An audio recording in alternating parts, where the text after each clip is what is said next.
What's going on, y'all? Take two. I recorded this video literally 5-10 minutes ago, and my mic just kept messing up. It kept scratching against my sweater. So I'm going to re-record it, and we're going to rock with this one. So the topic today is the overpopularization of drug use. I think today it's much more normal than it was before to do drugs. I mean, let's face it, like a lot of the rap music we have, you have a lot of these public figures who are open about their drug use and they do it all the time. And, kids are catching on to the trends and the kids just sing the songs because they don't really know what it is. But the adults know very much what it is. And it's crazy to me.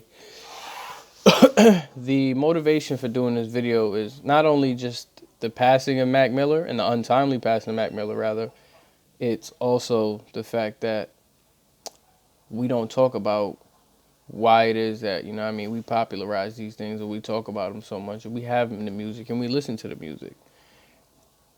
Think about how much money pharmaceutical companies make off of prescription medication, painkillers, Oxy, Percocets, Molly, like all of these things are just, they're medicine, they're pills. There's something that's used to help the body, but it seems to be deteriorating the body over a period of time because that's just the side effects. And the problem is we have so many people that do drugs today, and it's so popularized that it gets overlooked. But where's this coming from? Like, me personally, I would say that it's very, very hard to look at yourself in the mirror sometimes and say, why am I addicted to this, or why am I doing this? Or if you even phrase it like that, like, well, I'm not addicted, I can stop at any point in time. But once you become a slave to a substance and you feel like you need it, how much of it is it working for you as much as you're working for it? I have plenty of friends that, they smoke every day and that's just what they do, and it helped, they're perfectly fine, or so they say. But marijuana is also said to have a healing element to it. Now, I'm not so sure how true that is. I don't smoke and I don't drink myself, but it seems to be the pace. I mean, some people drink the pain away, some people smoke the pain away, and some people pop a pill to take the pain away. But what is the pain? And the thing is, because we have a lot of pain that goes disregarded, and a lot of pain that hasn't been, like, nobody's been healed, and nobody's, maybe they have, and that's what pushed them to doing pills. But from my understanding and experience, there are people that do these drugs because they feel like if they do them and, they make them feel a certain way, then it works for them. Because they don't got to talk about their issues. They don't got to open up to anybody, and they can just choose to live with continuously taking the drugs and, facing whatever it is that they had to deal with in their past, or that they're dealing with on a daily basis. Like, nobody is, first of all, my bad, I didn't mean to get so close to the camera. Nobody is perfect, and I'll be the first to admit that I'm not coming from a place of I'm better than you because I don't do drugs. That's not the case. My understanding is very, how do I put it? Very different because I don't do drugs. I never felt that sensation to say, you know what, I need to do this, I need to do this, I need to do this. And I don't know. It's just, it's hard. Even sitting here talking to you guys about it is hard. And I already talked 10 minutes about it and I'm just recording this video. But it's hard to acknowledge the fact that these drugs and this industry, and the fact that the world makes so much money off of these drugs, and there's not a lot of healing going on. You know what I mean? Like, your supplier don't care about you, bro. Like, they care about that dollar. They care about the money that comes from you. You know what I mean? But when I hear people talking about, oh yeah, I'm drinking lean, I'm popping a pill, I'm I'm doing a line, you shooting up, you doing any of that to get high, but it's like, why? Like, why is it that you have to do that? And what does that do for you? I think the drugs that people choose also tell a lot about who they are and where they're coming from. Like, whether you choose to smoke and you're social about your You know what I mean? Social about your substance use. I don't even want to say abuse. I don't know. Marijuana is a fine line between addiction, but then again, you can't be addicted to marijuana. Don't get me wrong, but I feel like some people get addicted to marijuana because they feel like they need that social interaction. So that's what becomes the social norm. Smoking around a group of people. Some other people just smoke marijuana because that's what they've done for the past 20 years, and that's how they get by. And it makes their life better, or it seems to. Take some pain away.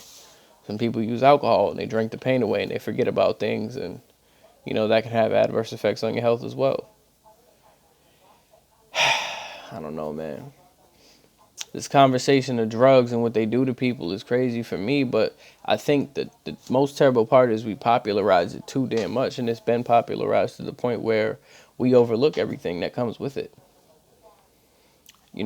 Nobody chooses to exist in a world where drugs are so prominent. Nobody chooses to grow up around a bunch of people who did smoke and get pressured into doing something. Now you can talk about the individual will of somebody who smokes and who doesn't smoke. By the way, my eye might be red right here, and it might look like my eye's kind of low. I just woke up.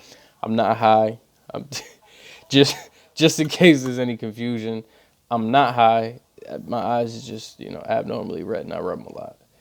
But it's just it's strange, man. Like, I hate seeing it, and I hate seeing so many young people get attached to a drug, or attach it to this. Oh, it's just it's fun, or it's just one time thing, or it's not that serious. And when you dismiss it as it being not that serious, and then you start getting addicted to it, and it's not that serious, and it gets to the point where you're looking for it, and you're looking for it, and when you don't get it, you notice the changes, and your people around you notice the changes in your body. Like, addiction can be a scary thing from what I've heard. And I think people need to care more about one another. Like, to not openly call somebody an addict. I mean, understand it. I get it.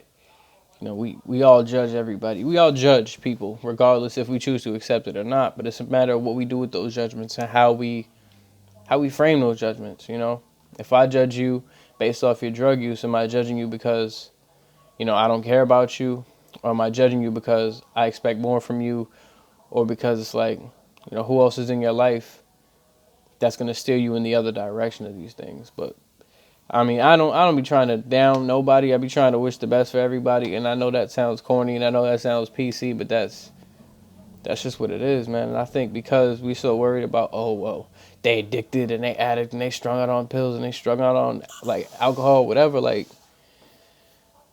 caring more about one another is the first step of that. But again, all of this stems from some area of trauma, or some area of peer pressure, or some area of uncomfort in one's life for them to feel like they had to deal with go-to drugs. Like, people get addicted to painkillers because they get addicted to the sensation that the painkillers bring them, past just the pain they was feeling physically. Then you get into the emotional and the mental. Like, there's so many elements mixed into this drug conversation that I couldn't fathom just speaking about it all in one video, or just in one conversation. It's an ongoing conversation, just like the race conversation, just like leadership, just like anything, any other conversation. It doesn't come down to just one. You have to have multiple conversations for growth to occur, and for an epiphany to happen.